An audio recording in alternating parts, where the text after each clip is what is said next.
जसं की मी रविदादाचे last time 2 वेळा व्हिडिओ टाकले होते आणि तुम्हाला माहितीच असेल मी कंटिन्यू दादासाठी माझे खूप प्रयत्न चालू आहे आणि त्या दिवशी मी आईबरोबर व्हिडिओ कॉलवर माझं बोलणं पण झालं होतं.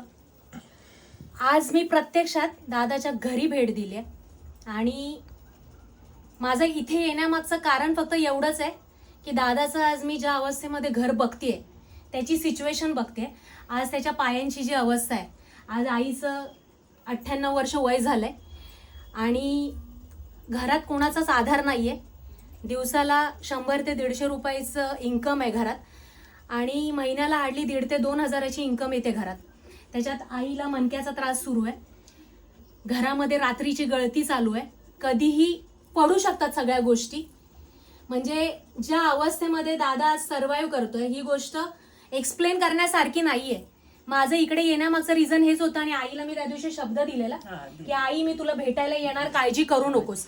माझ्या परीने मी जेवढी मदत होईल मी ह्या कुटुंबासाठी ह्यांची साथ कधी नाही सोडणार.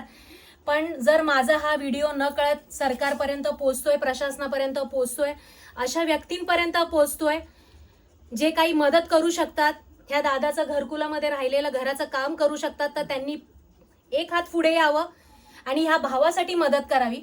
आणि हीच गोष्ट तुम्ही आज आईकडून ऐका. आई काय कंडिशन आहे, काय आता करायचं? मोठ्याने बोल. मुलगा माझा असा, मी माझी मनकेने ही झाली, ही आई आहे माझी, मी सांभाळते आईला. मी आई वडिलांना एकटीच होती, आम्हाला कुणाचा आधार नाही. ही घर असं झालंय पडायचं. परवाच एक दगड ढासाळले होतं माझं, चिप अंगावर पडली. रडू नकोस, जे पण आहे ते बोल. हे बघ, न कळत तुझं हे बोलणं तिकडे ऐकणार आहे, हो हो हो, समजलं? आणि काळजी करू नकोस, चालतंय. आपल्याला खूप मदतीचे हात पुढे येतील. हा हा, दादा माझ्या पोरासाठी बघा तेवढं. कुणाचा आधार नाही माझ्या लेकराला. दोन्हीचं आमचं आईचं झालं, माझं दवाखान्यात तोच बघतो, सगळं घरातलं सगळंच परपंचाचं तोच बघतो. एवढा माझं तुम्हाला नम्र विनंती, माझ्या पोराचं तेवढं काम करा, एवढंच माझं म्हणणं आहे तुम्हाला.